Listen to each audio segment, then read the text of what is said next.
Once upon a time, Americans sat home and listened to Bing Crosby, Perry Como, and the Pied Pipers on their radios and Victrolas. To carry on that mellow tradition and present our next award, please welcome the Beastie Boys. The Beastie Boys.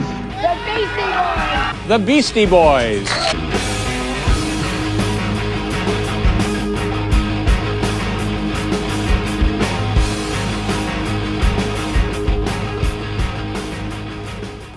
If there ever was a formula to creating magic with rap and rock, the Beastie Boys cracked it in 1981. Beastie Boys was an American hip-hop, rap rock group from New York City that was assembled in the 1980s. The group was composed of Adam "Ad Rock" Horovitz, whose instruments were his vocals and the guitar. Michael "Mike D" Diamond played the drums and with his vocals, and Adam "MCA" Yauch played the bass guitar with his vocals. They were deemed tremendously influential, as they were the first white rap performers to attain a significant following and bring rap into the mainstream. They were largely responsible for the growth of rap's mainstream audience as such. Eminem, via a statement, said, "I think it's obvious to anyone how big of an influence the Beastie Boys were on me, and so many others. They are trailblazers and pioneers." A group that grew album to album, they assisted pioneer hip-hop, but were not limited to the gear, as they were originally a hardcore punk band. Beastie Boys had largely forsaken the genre in favor of hip-hop and rap rock. By the time work began on their debut studio album, License to Ill, the group mixed up elements of hip-hop, punk, funk, electro, jazz, and Latin music into their music. They were able to hang around for over 30 years, and the influence they have on music today cannot be underrated. Michael "Mike D" Diamond, Adam "King" Ad Rock Horovitz, and Adam "MCA" Yauch met as teenagers hanging out in New York clubs. They all grew up in New York, in households that were no aliens to creativity. Adam Horovitz was the son of playwright Israel Horovitz. His parents divorced when he was just 3 years old, and he was raised by his mother, Doris, who was a painter and also managed a thrift store. Adam Yauch grew up with a father who was a painter and an architect, and a mother who was a social worker. Diamond's father worked as an art dealer, but died when Michael was just 16. His mother was an interior decorator. The Beastie Boys started out playing in a hardcore band called The Young and the Useless. While still in high school, they released their first punk album on Rat Cage Records, called Polly Wog Stew, and the following year released a single called Cookie Puss. Without the band's approval, British Airways used a part of the single in a commercial. The group won the subsequent lawsuit and was settled with $40,000. The money enabled them to concentrate on their music full-time, and a contract with Def Jam Records head Rick Rubin led to their incredible exposure. The single She's On It was released on the soundtrack for Crush Groove in 1985. After an official statement on March 15, 1985, Madonna and her team started production plans. She yearned for the tour to be a meditation of herself and worked together with designer Maripol for the costumes. Beastie Boys were signed as the entrance act, while record producer Patrick Leonard was the music director. Sick of each other and of being on the road, even sick of the band and what it represented. Like we were ashamed to be a part of it, Yauch said. We decided to take some time apart from each other. Yauch spent his time away from the group on a side project called Brooklyn that performed in clubs around New York. Originally a hardcore punk band, Beastie Boys had largely forsaken the genre in endorsement of hip-hop and rap rock by the time work began on their debut studio album, License to Ill. The group mixed elements of hip-hop, punk, funk, electro, jazz, and Latin music into their music. Released their debut on Def Jam Records titled License to Ill. The album included the hit singles Fight for Your Right to Party and No Sleep Till Brooklyn, and earned multi-platinum sales. It later became the first rap album to reach #1 on the Billboard album charts. As a consequence, the Beastie Boys earned great success with a less than respectable impression. But soon, the members began to fall prey to their own party boy media hype. It wasn't until Fight for Your Right to Party came out that we started acting like drunken fools. At that point, our image shifted in a different direction, maybe turning off the kids that were strictly into hip-hop. It started as a goof on that college mentality, but then we ended up personifying it.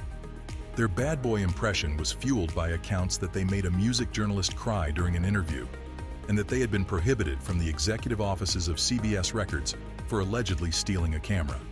The group didn't win much respect on the music front either. David Handelman put down in Rolling Stone, when the boys weren't being called monkeys for not playing instruments, they were being called Blues Brothers for plundering a black music form and making more louis off it. The Beastie Boys energetically performed a prolonged tour in backing the album, and License to Ill became the first rap album to surpass the 4 million copies sold mark in 1987. During this exact period, the members of the Beastie Boys got into a dispute with Rick Rubin and Def Jam Records over royalty fees. The dispute ended in a split with the record label.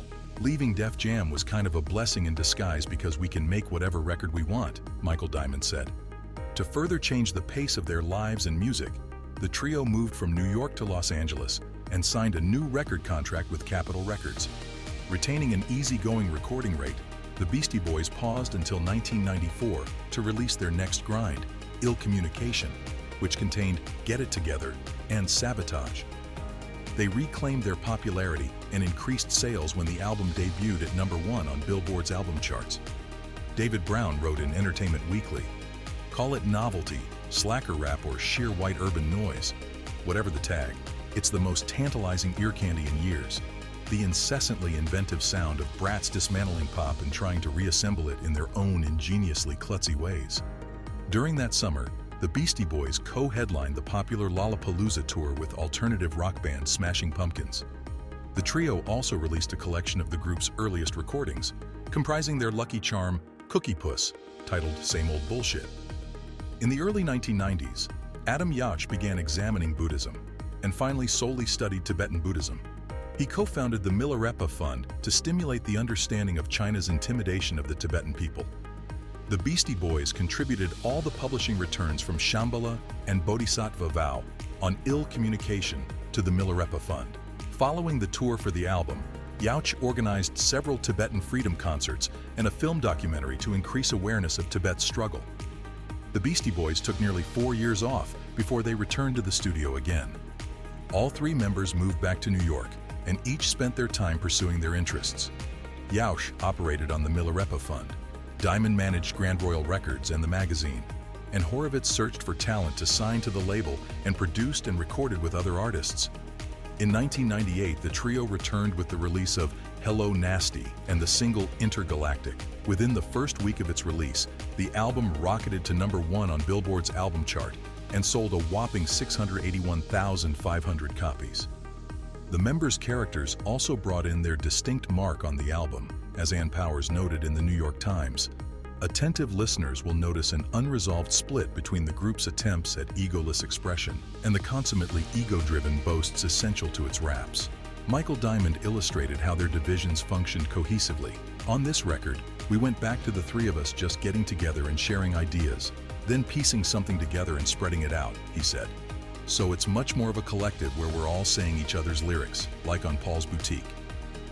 After practically 2 decades of creating music concurrently, the Beastie Boys continued to push the boundaries of rap and hip-hop music into new directions. They took their musical influences and incorporated them into their style, eventually ignoring the honor and the criticism and pursuing their creative path. "It would be nice to look at ourselves as innovators," Horowitz said. "I think we are creative, but in terms of being masterminds, no. We're merely putting together music that we like." Over the group's 30 years of experience in music, they released a whole of 8 studio albums, the final being the 2011 release Hot Sauce Committee Part 2. Sadly, the Beastie Boys as a group finished off on May 4, 2012, when Adam Yauch died of salivary parotid gland cancer at the age of 47. Several years after his demise, Ad Rock and Mike D released the Beastie Boys book, a 600-page love letter to Adam Yauch full of private stories, unseen photos, and memories written by Ad Rock, Mike D, and contributors like Colson Whitehead, Amy Poehler, Spike Jones, and more. Ad Rock and Mike D went to the Stretch and Bobbito studio for a conversation about the making of the Beastie Boys book, their early years in New York City, how they established their way as white kids in hip-hop, how they brought hip-hop that was underground mainstream, infused other genres of music into hip-hop, and opened doors for other generations of black and white kids to have solid careers in music as themselves, and how they kept the memory of Adam Yauch alive today.